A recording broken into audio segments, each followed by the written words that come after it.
Bonjour les Tilous, c'est Packboy pour un nouveau Au Canap devant un film et nous allons parler du film Unstoppable de Kim Min-ho. Alors vu ma prononciation complètement farfelue, vous avez pu constater que c'est un nom un petit peu exotique et oui car nous allons parler d'un thriller coréen. Alors un thriller coréen qui va beaucoup vous rappeler certaines histoires, je pense surtout à un certain Tekken, et qui raconte l'histoire donc d'un gars qui est un marchand de poissons et qui va se retrouver avec sa femme kidnappée et va essayer de la sauver et de buter tout le monde dans le tas. Alors oui, nous ne faisons pas dans la finesse, on dirait du bon Steven Seagal, du bon Jean-Claude Van Damme bis et compagnie, mais ça marche terriblement bien. Et oui, car le principal intérêt de ce genre de film, avant tout, ce sont les scènes d'action et surtout son acteur principal qui va générer ces scènes d'action, Madong Seok. Alors Madong Seok, peut-être que ça ne vous dira rien là comme ça sur le coup, mais sachez que c'est sûrement le personnage préféré de tout le monde sur Le Dernier Train pour Busan. Oui, je parle du père de famille qui va se sacrifier pour aider les autres, qui par contre sait bien se bastonner derrière et qui est un petit peu costaud, un petit peu fort. Et oui, donc c'est du Madong Seong qui fait du Madong Seong, c'est-à-dire que donc il va casser la gueule à tout le monde en étant gentil et en étant badass. Alors bien entendu, comme pour Tekken et compagnie, vous ne vous attendez pas à un gros scénario. En fait, c'est véritablement juste une succession de scénettes pour que Madong Seong affronte petit à petit tous les sbires jusqu'à arriver à la fin, à la scène finale. Alors, l'intérêt principal est donc dans ces scènes d'action. Est-ce que les scènes d'action sont donc véritablement bien fichues?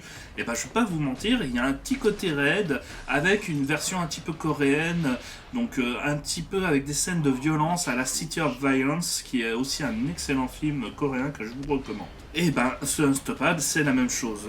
Par contre, oubliez le côté polar que pourrait avoir un City of Violence, oubliez un scénario, oubliez quelconque chose qui pourrait rendre le tout passionnant. En fait, comme je vous l'ai dit, le véritable film se concentre principalement sur le personnage principal et ses prouesses martiales. Là aussi, par contre, donc, en fait, ils ont complètement invincibilisé ce personnage. Donc, oubliez toute notion de thriller dans ce film. Nous sommes véritablement dans un film à la Seagal ou à la Jean-Claude Van Damme où le personnage principal est iconisé et carrément invincible. D'ailleurs, le titre ne ment pas sur le sujet, Unstoppable.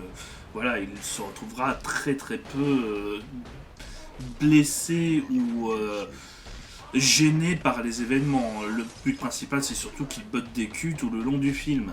Et à contrario d'un manque de scénario complètement farfelu, même si on pourrait le reprocher au final, mais le plus important c'est de voir justement des bonnes scènes d'action avant tout qui sont correctement bien chorégraphiées et d'où on ressent la puissance du personnage principal. Car oui, je veux pas être méchant, mais Steven Seagal qui ne bouge jamais et que quand il bouge t'as l'impression que c'est un vieux papy rabrouillé, voilà, il a beaucoup perdu et on le ressent dans ses films DTV.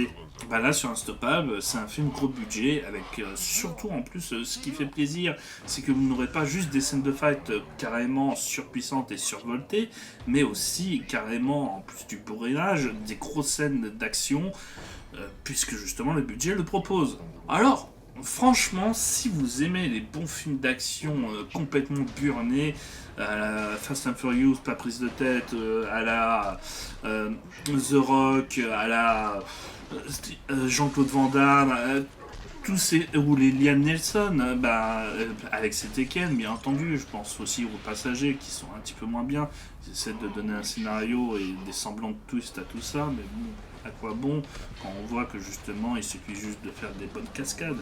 Et donc malgré des scènes excellentes et bien bourrinées et surtout très très fun, on remarque surtout cependant que le tout est véritablement léger et très fun, mais donc ne va jamais au-delà de plus que son contenu, ne propose rien de plus d'exceptionnel et de nouveau, il est surtout avant tout efficace et c'est tout.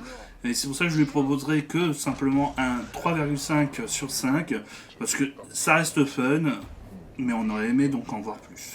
Sachant que son côté assez répétitif, c'est-à-dire donc découvre des nouvelles personnes qui vont l'amener à des nouvelles personnes, et à chaque fois il défonce ces nouvelles personnes, bah voilà, ça pourrait peut-être vous lasser au niveau scénario. Comme je vous l'ai dit, on n'est pas là pour ça. Alors foncez voir ce Unstoppable, parce que franchement... voilà, c'est fait pour ceux qui ont des couilles. Bon, c'est fait aussi pour les demoiselles qui aiment bien voir des bonnes scènes de baston, ne vous inquiétez pas, je suis pas sexiste.